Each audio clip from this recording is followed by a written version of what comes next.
Donc autre question qui revient assez régulièrement, parce que la question d'expatriation avec le bordel qu'il y a en France, forcément, il y a de plus en plus de gens qui ont de moins en moins d'espoir, qui commencent à arder en dehors des frontières de la France. C'est peut-être d'ailleurs une bonne chose qu'il y ait du bordel en France, ça amène les gens à regarder un peu à l'international. Quels sont les lieux où on peut s'enrichir, quels sont les lieux les plus adaptés pour s'enrichir? Pour moi, il y a 4 villes.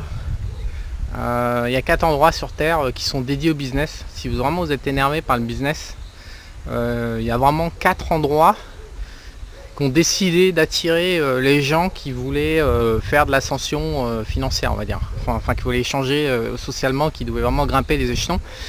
Et donc ces 4 territoires, c'est 4 petits territoires qui sont conçus exactement de la même manière.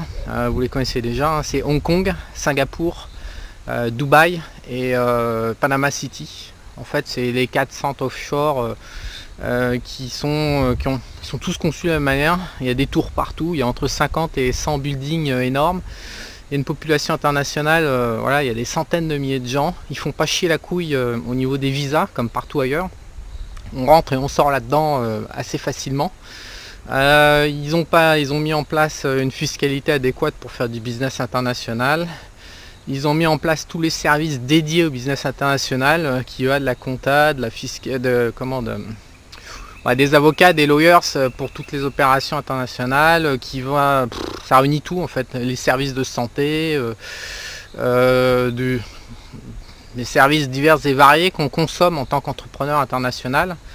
Et donc ces 4 places réunissent à peu près tout ce dont il y a besoin. Voilà, il y a des ports, il y a des Porsche, des Ferrari, il y a la mer, donc toujours, il y a le lifestyle qui va avec, qui propose tous les 4.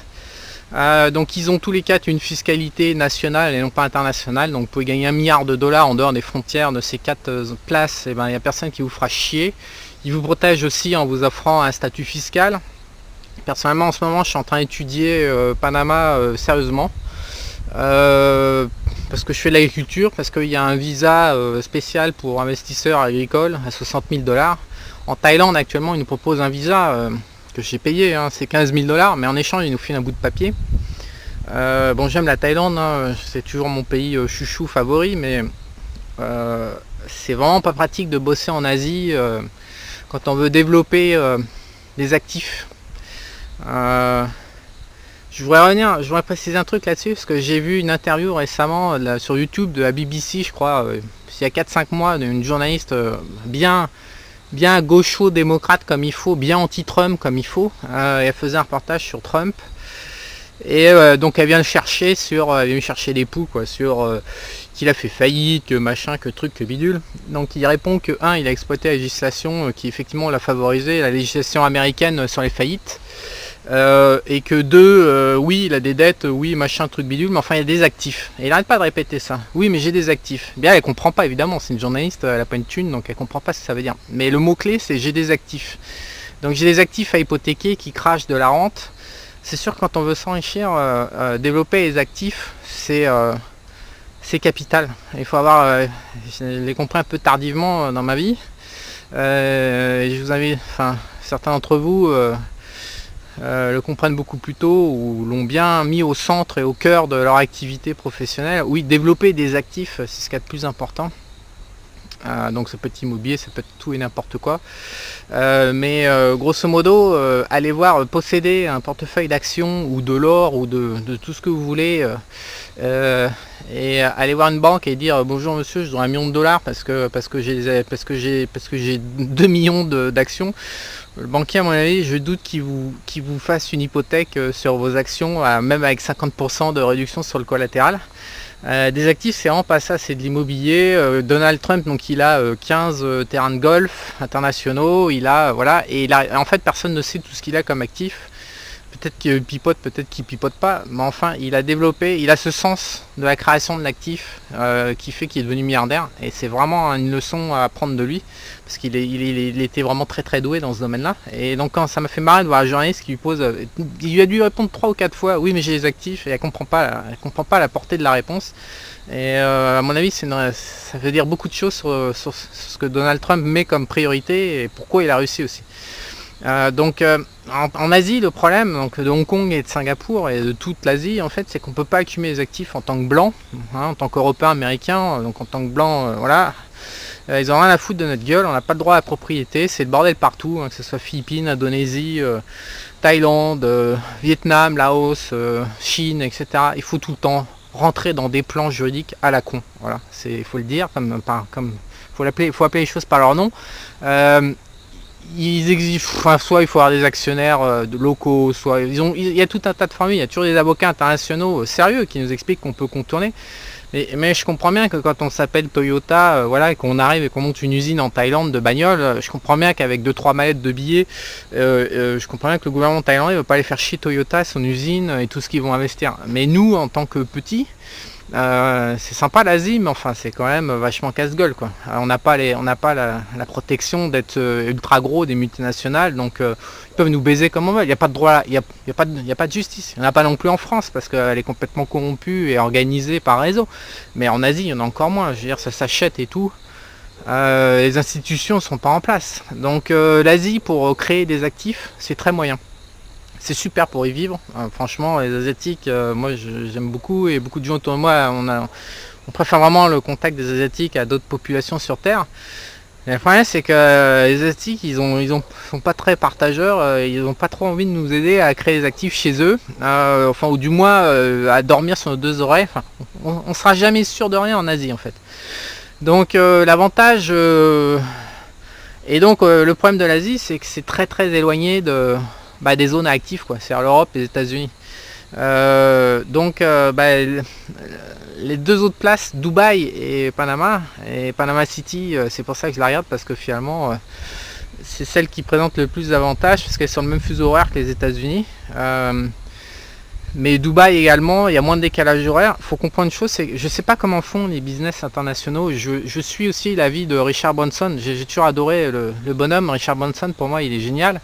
Je suis sa vie. Je ne sais pas comment ce mec fait en fait. Je vais vous dire franchement, je sais pas comment il est constitué. Moi, quand je prends 13 heures de décalage horaire dans la gueule, entre Bangkok et le Costa Rica, je suis plié pour 15 jours. On dit généralement qu'il faut il faut une journée pour récupérer une heure de décalage horaire. Donc moi j'ai 13 heures, voilà, ça me prend pratiquement 2 semaines à chaque fois. Hormonalement je suis plié, je suis fatigué, j'ai plus la niaque, voilà.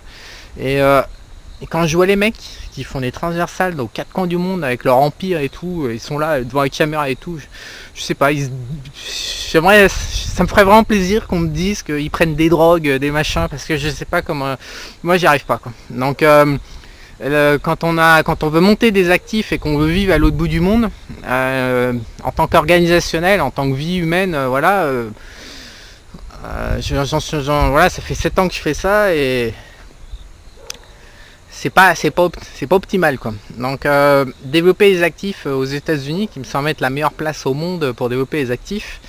Encore une fois, faut pas vous laisser embrigadé et endoctriné par tous les tarés sur la blogosphère qui vous expliquent que la dette américaine elle est énorme. Ce qui compte c'est la charge d'intérêt qu'ils payent. La charge d'intérêt elle n'a pas varié depuis la crise financière, elle est au même niveau.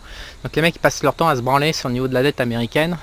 C'est super, mais enfin avec des taux zéro, effectivement la dette elle a augmenté, c'est de la valeur faciale. Derrière, ils remboursent que dalle en intérêt, ça n'a pas bougé. Donc les États-Unis pour l'instant ils sont loin de la crise de solvabilité qu'on leur attribue. C'est les numéros mondiaux, ils ont encore une grosse patate, ils en ont sous la. Voilà, ah oui, on a fait 100 millions de chômeurs, on les a retirés les statistiques, tout ça, ouais, machin, tout bidule. Ouais, c'est de la branlette de gauchos, ça. La vérité, c'est que la meilleure place au monde pour faire des actifs et pour faire du business ou pour tout faire, en fait, c'est les États-Unis. Qu'on le veuille ou non, c'est le meilleur endroit au monde. Ils ont la devise la plus forte, ils ont la moitié des dépenses militaires chez eux et ils sont au niveau économique, technique, dans tous les domaines, ils sont juste leaders, quoi. À quelque chose près, voilà, ils dominent le monde et c'est là où il faut être. Donc vivre en Asie et utiliser les États-Unis comme plateforme pour ses ambitions professionnelles, donc soit vous êtes constitué comme Richard Branson ou alors vous avez trouvé la bonne drogue miracle qui vous permet de vivre ça, soit il faut réfléchir à une localisation qui permette de le faire. Donc Dubaï déjà c'est un petit peu plus proche que Bangkok et encore. Et c'est pour ça qu'il reste Panama City qui est génial dans le sens où on est sur le même fuseau horaire américain. On est allé à 5 heures, on doit être à 4 heures de Miami, à 6 heures de Los Angeles, à 5 heures de Dallas, Houston, voilà, des principaux centres, si on fait abstraction de New York et de Chicago. Et donc ça me semble être une allocation, c'est une allocation que je suis en train d'étudier, sérieusement. Dans le cadre d'une stratégie internationale, voilà. Et en plus, le Panama, Dubaï, donc si vous n'avez pas cette volonté active, si vous en avez déjà, et si vous voulez juste faire du business sans posséder des actifs à la Donald Trump, sinon Hong Kong et Singapour. Le problème d'Hong Kong, c'est que ça coûte une blinde, le mètre carré coûte une blinde, donc se loger, tout dépend du fric qu'on a en fait. Si on est vraiment blindé, Hong Kong c'est, voilà, Hong Kong, Singapour, mais sinon Hong Kong, ça coûte plus cher de vivre dans un appart à Hong Kong que de vivre dans un 5 étoiles dans un hôtel à Bangkok par exemple. Je sais plus comment c'est, mais avec des loyers à 6 000 euros, c'est clair que le 5 étoiles à Bangkok coûte moins cher. Donc Hong Kong coûte vraiment une fortune. Voilà ce que je peux vous dire sur l'allocation, le choix d'une allocation, où se situer à titre personnel, où situer son centre à titre personnel sur la terre quand on veut comme ça être actif au niveau professionnel. Voilà, entre ces 4 villes, il faut arbitrer en fonction de vos problématiques de vie et fiscales. Mais ces 4 villes, c'est possible de, comment dire, au-delà de tout, c'est pas des moines, hein, donc vous allez avoir une femme, des enfants. Donc ces 4 villes aussi, elles sont bien parce qu'il y a tout l'attirail pour la famille, quoi. Il y a tout pour occuper madame. À chaque fois il y a du shopping de taré dans tous les sens et tout. Dubaï, c'est un peu chaud pour les femmes, donc je le délaisserai parce que ils ont leurs convictions religieuses qui sont quand même assez envahissantes, on va dire. Mais sinon, dans les 4 villes, il y a du shopping à donf, il y a les écoles internationales, il y a 100 000, 200 000, 300 000 expats, donc on peut faire les copains dans toutes les langues, dans toutes les cultures, on n'est jamais seul. C'est des villes qui ont un énorme dynamisme, qui ont une pêche pas possible. Voilà, c'est à peu près tous les critères que voilà, musulmans, latinos et asiatiques. Il y a vraiment tout, chacun trouvera de quoi le satisfaire.